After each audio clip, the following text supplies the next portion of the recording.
ہداہم، اے نبی آپ کے ذمے نہیں ہے کہ ان کو ہدایت دے دیں. آپ کی یہ دیکھیے علیہ کا ذمہ داری ہو جاتی ہے، فرض. لام لکا یہ ہو جاتا ہے کسی کے حق میں. القرآن حجت لکا او علیکا، یا یہ قرآن تمہارے حق میں حجت ہے، یہ شفاعت کرے گا تمہاری قیامت کے دن اگر تم نے اسے مانا جیسے کہ ماننے کا حق ہے، پڑھا جیسے کہ پڑھنے کا حق ہے، عمل کیا جیسے کہ عمل کرنے کا حق ہے، پھر اس کی دعوت و تبلیغ کی جیسے کہ اس کا حق ہے، تو یہ تمہارے حق میں حجت ہوگا. اور اگر تم نے اس کے حقوق ادا نہ کیے یہ تمہارے خلاف مدعی بن کر کھڑا ہو جائے گا. القرآن حجت لک او علیک، یہ تم پر آئے گا وبال. اے اللہ یہ بدبخت مجھے مانتا تھا کہ میں تیرا کلام ہوں، پڑھتا نہیں تھا. مجھے پڑھتا تھا تو جیسے کسی طوطا مینا کو، جو مولانا ماہر قاضی کی نظم ہے، کچھ بول سکھائے جاتے ہیں، رٹائے جاتے ہیں، اس طرح پڑھایا جاتا ہوں اور اس طرح سکھایا جاتا ہوں. وہ اس طریقے سے پڑھ رہے ہیں، کچھ پتہ نہیں. 1-2 روپے کا اخبار لائیں گے تو سمجھ کر پڑھیں گے، اللہ کی کتاب کو سمجھ کے پڑھنے کی ضرورت نہیں. پڑھا تو عمل نہیں کیا بدبخت نے. ما آمن بالقرآن من استحل محارمہ. تو لام اور علی کا یہ استعمال ذہن میں رکھیے. لیس علیک ہداہم، آپ پہ ذمہ داری نہیں ہے ان کی ہدایت کی، آپ پر ذمہ داری تبلیغ.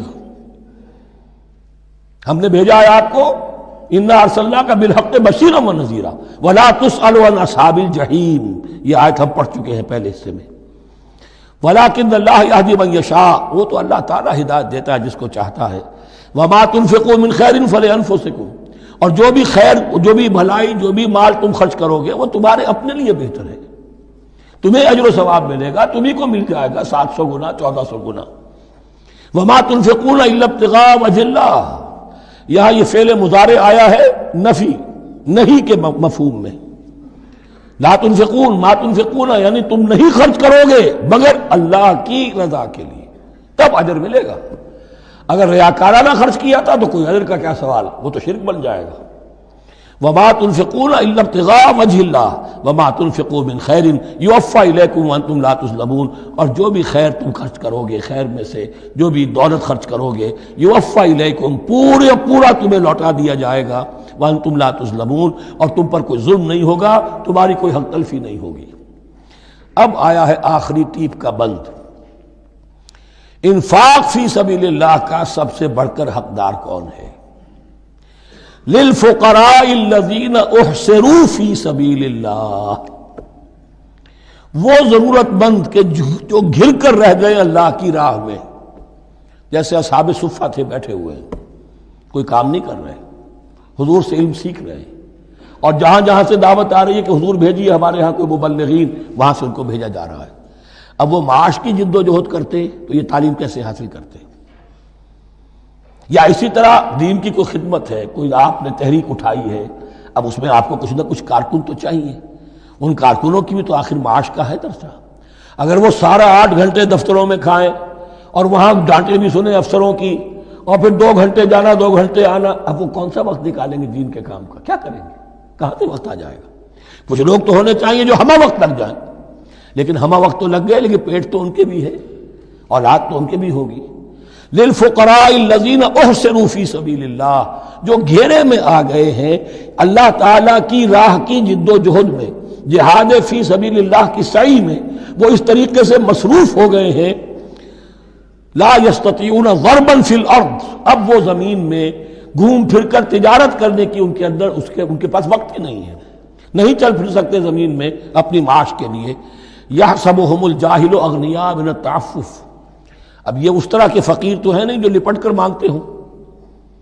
انہیں عام طور پر جو ناواقف شخص ہے وہ سمجھتا غنی ہے، اس سے کوئی ضرورت ہی نہیں، اس نے کبھی مانگا ہی نہیں.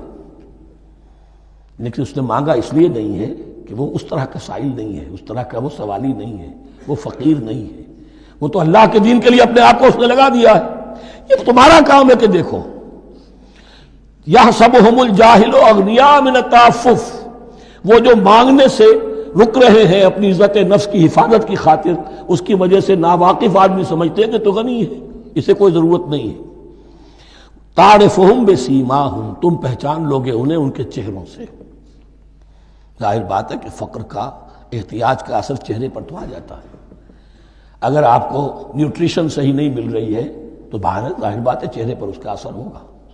تعرفہم بسیماہم لا یسألون الناس الحافا، وہ لپٹ کر لوگوں سے سوال نہیں کرتے، مانگتے نہیں ہیں. وہ ان سائلوں کی طرح نہیں ہے جو اصل میں اپنی محنت وصول کرتے ہیں، کھڑے ہو کر آپ کے سر ہو کر آپ سے کچھ نہ کچھ نکلوا لیتے ہیں زبردستی.